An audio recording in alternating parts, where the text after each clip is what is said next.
Yo, what is up everyone? Jay here, back again with another Fire Emblem Heroes reaction video to this month's Mythic and a Legendary Hero banner. This banner is kind of wild and it doesn't really make sense at some parts. We knew Eitri was going to be on it and we just were wondering what the other character was going to be. It was either going to be Thorr or Fafnir, and ended up being Thorr, which is a little weird, I guess. Fafnir would have made more sense, but unfortunately they just don't want to release Fafnir for whatever reason, and now he's stuck in, you know, that kind of dumpster of those male characters that just don't get released, like Bruno and Freyr. So unfortunately Fafnir is not on here. I would have liked to see him on here, but we have Thorr. I mean, I like Thorr, she's cool and all, but Eitri here is the weird part, the first weird part, because she's a fire pair-up legendary hero, and her as a legendary just doesn't make any sense to me, because she's a mythic character, like a very mythical character. She's basically the guardian slash sage of Nidavellir, you know, lived 1,000 years with the ability to live in multiple bodies. And that sounds mythical to me, but Intelligent Systems is just like, nope, you're going to be a legendary. And she's a fire pair-up. And it's funny to me because if you guys watch the Book 5 ending movie, she was basically talking shit for 5 minutes straight, 3 minutes straight. And I guess this is what she gets for talking all that shit. So she's not a mythic and she's a fire pair-up, which is very odd to me.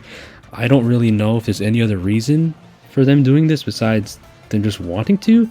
Because the last time we had a double OC banner for a legendary mythic banner was Freyja and Triandra, and they were both mythics.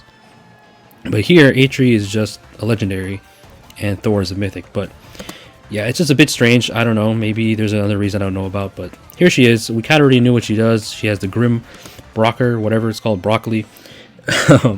This gives you attack +3, enables Canto, turns 1 through 4, just like Regan's sword.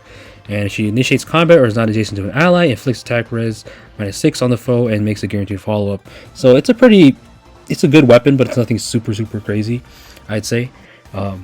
Excuse me. But yeah, that's her weapon. She's a green mage flyer. Comes to Dragon Fang, attack res solo 4, and then pre-RF B skill called Divine Recreation. So at the start of combat, if the foe is above 50% health or equal to that, she inflicts -4 to all their stats, and then reduces the foe's first attack by 30%, and then boosts the next attack by the total damage she reduced by.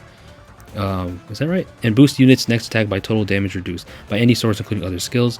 Okay, so basically, you know, she gets a debuff on the foe, and then the first attack gets reduced, just like a lot of stuff in this game, by 30%, and then the next attack, if she does double, I guess, will be increased by the damage reduced. So I think it's kind of like Nyx's weapon, if I remember correctly, kind of like that. So if it gets boosted by Flame, I guess, and stuff like that, then it can be even stronger. So a pretty interesting B skill, I'd say. It's nothing crazy. I don't think her B skill or weapon is that crazy. And then attack res Ryan, of course, because she's a flyer. So that is Eitri. Yeah. That's her.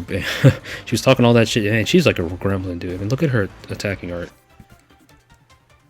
That is wild. Jeez. I mean, she does have pearly whites. But yeah, that's Eitri. She's a little gremlin, so she's finally playable. Going to be playable as a green mage flyer, and she shares colors with Thorr, which is pretty interesting. They're both green. The green is pretty stacked if you do want good units and good fodder, because they definitely have good fodder.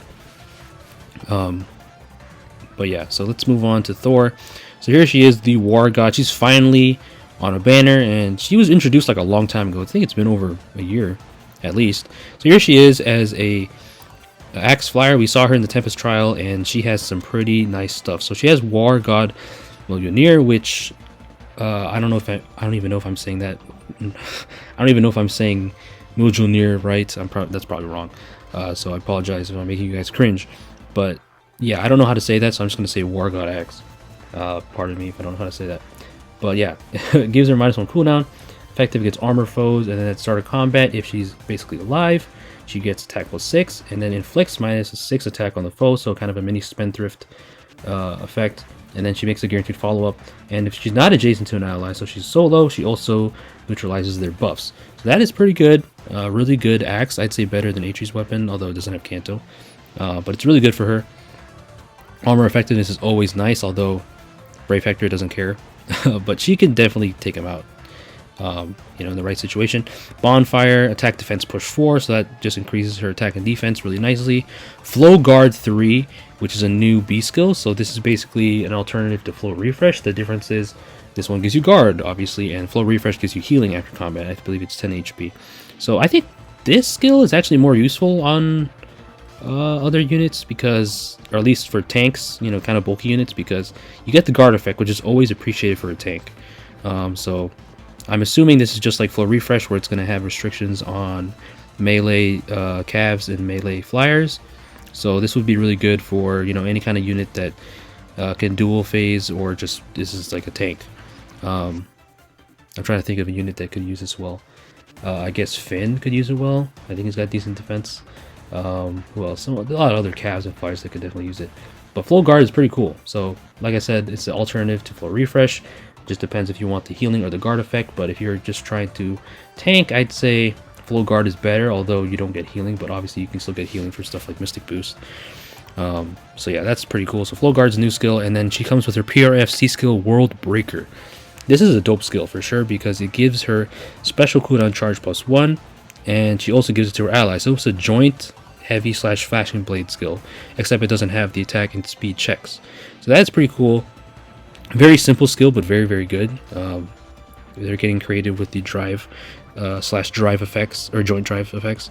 So World Breaker is definitely going to be really good, because she can just fire off specials, and even if you have guard, she'll be able to at least get her charges off in some way. And she also gives you guard, or gives her full guard, because she has full guard. So yeah, she's a pretty good unit, I'd say. I think we've seen her stats. I didn't really pay attention to her stats in the Tempest trial. Did they show it here? I don't think they do. But yeah, she's definitely, I think, has a better kit than Eitri.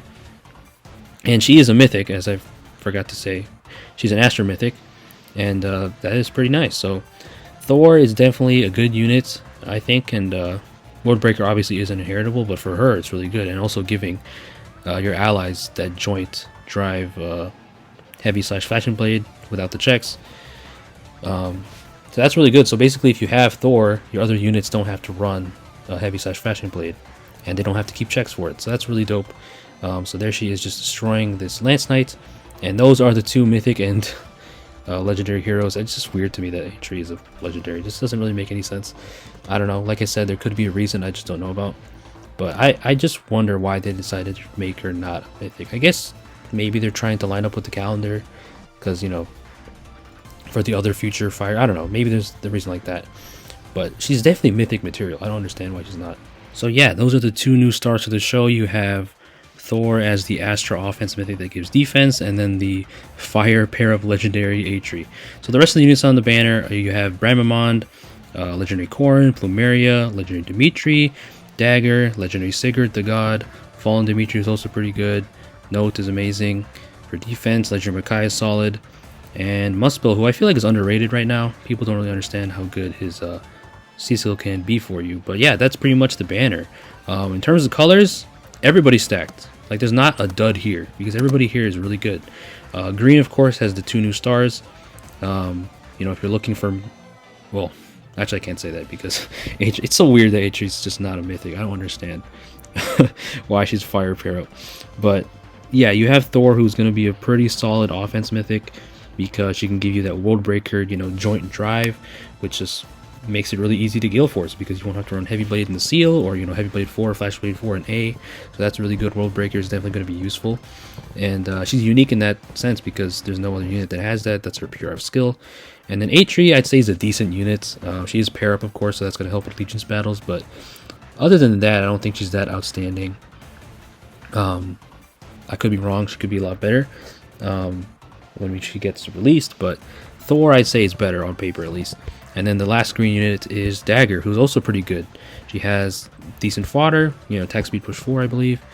She has, good PRB skill, and then Pathfinder on offense. Even though Pathfinder is better on defense for what her sister does, she's still pretty solid. And I kind of wish I did have a Dagger, because light season for me is kind of tough, because I don't even have a light mythic that gives me an extra slot. So maybe I could pull in this banner and get a green unit, because all of them are pretty good. But yeah, green is definitely really stacked. And then you have red, you have legendary Sigurd the God, who's also I mean, what's more to say about Legendary Sigurd? He's just absolutely crazy. Muspo, like I said, is kind of underrated, I feel like. Definitely a solid unit. And then Plumeri, who's also one of the best, Astro Offense mythics as well. So I'd say red is also very stacked. I'd say green is slightly better. I don't know. It does have Legendary Sigurd, so I could be wrong. It just depends what you value. Blue, you have both Dimitri's. Legendary Dimitri's insane. You have Fallen Dimitri, who's also really good with the ninja weapons and the Murderous Lion B skill. And then, of course, Dagger Sister, Note. So she's obviously a staple on, dark defense teams. If you want to keep up with the meta, you definitely need a Note because she's actually gives degenerate strategies. And Colorless has Legendary Corrin, who's not as good as she used to be, I'd say, but still pretty good.